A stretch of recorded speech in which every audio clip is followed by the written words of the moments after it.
ni fisi madoa, fisi ambaye ni hatari zaidi kati ya wanyama wanaowinda wanyama, yani predator, ambao ni wanyama wanaowinda wanyama wenzao na kuwala. Naye fisi yupo katika kundi la wanyama hao hatari zaidi miongoni mwao, kwani tunaweza kumwita fisi ni mmoja wa wanyama hatari zaidi ambao wanawinda kwa ukatili mkubwa zaidi kuliko hata wanyama wengine, kwani mara nyingi katika matukio ya uwindaji wa fisi yanaonekana wazi kuanza kumla mnyama angali yuko hai na kumwacha maumivu makali sana, ambayo mara nyingi yanaonekana katika video mbalimbali na katika matukio mbalimbali ya uwindaji wa mnyama huyu fisi. Fisi madoa ni fisi ambaye ana sifa zilizomjenga kwa ukubwa na umahiri wa hali ya juu sana katika uwindaji. Ijapokuwa watu wengi wanamchukulia fisi ni kama mnyama ambaye anapendelea zaidi mizoga, lakini hili si kweli kwa asilimia zote.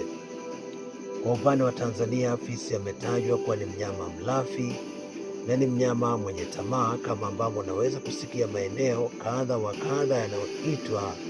kwa jina la uwanja wa fisi. Ni kusanyiko ambalo lina watu ambao wana tamaa nyingi ya kutekeleza mambo ambayo hayana fikra ndani yake, kama ambavyo fisi huyatekeleza katika utekelezaji wake wa uwindaji wake, ambao nia yake na shauku yake kubwa huwa ni kupata kitoweo bila kujali hata njia na mbinu ambazo huzitumia kupata kitoweo. Lakini fisi hawa ambao wanaitwa fisi madoa ni fisi ambao asilimia 70 ya mlo ambao wanakula fisi hawa kutokana na uwindaji wao wenyewe, na ni viumbe mojawapo mahiri sana katika kuwinda, na wasichukuliwe ni kuwa ni wale viumbe ambao hula mizoga peke yake, lakini ni viumbe ambao wanaweza kuwinda,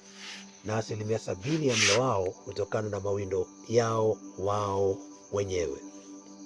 Hivyo fisi ni mahodari kweli kweli wa kuwinda, na kitu ambacho kinawapa uhodari huu, fisi wanazo taya imara na kubwa kuliko predator wengine wanaopatikana mwituni, na ni wanyama wenye nguvu kubwa sana katika taya zao, kwa maana ya kwamba nguvu ya taya zao inawasaidia kushikilia kitu kwa nguvu kubwa sana bila kukiachilia kitu hicho kwa namna yeyote ile. Viumbe hawa unaposikia kuwa mfupa uliomshinda fisi mbwa hauwezi, hili ni neno la hakika, kwani fisi wana uwezo wa kugawanya mfupa wa faru, yani rhino, na kuweza kula ule ute unaopatikana ndani ya mifupa unaofahamika kwa jina la bone marrow. Hadi kufikia hapo unaweza kuona uwezo mkubwa wa fisi katika kuitafuna mifupa migumu na mikubwa kweli kweli, ambayo kwa hali ya kawaida usingeweza kufikiri ya kwamba inaweza kutafunika. Lakini katika asilimia kubwa yote ya nyama ambayo huwa inatumiwa na fisi, ikiwemo mifupa pamoja na ngozi za wanyama, ngozi hii pamoja na mifupa hii huwa inameng'enywa na mfumo wa mmeng'enyo wa chakula unaopatikana ndani ya fisi, kwani mfumo unaopatikana ndani ya fisi, mfumo wa mmeng'enyo wa chakula, kumsaidia kupata virutubisho vikubwa kutoka katika ngozi za wanyama pamoja na mifupa. Kitu ambacho huwa kimeng'enywi peke yake ni kile kinachoitwa nywele za wanyama wale au manyoya ya wanyama, kwato pamoja na pembe. Hivyo ndivyo vitu ambavyo huwa havimeng'enywi, lakini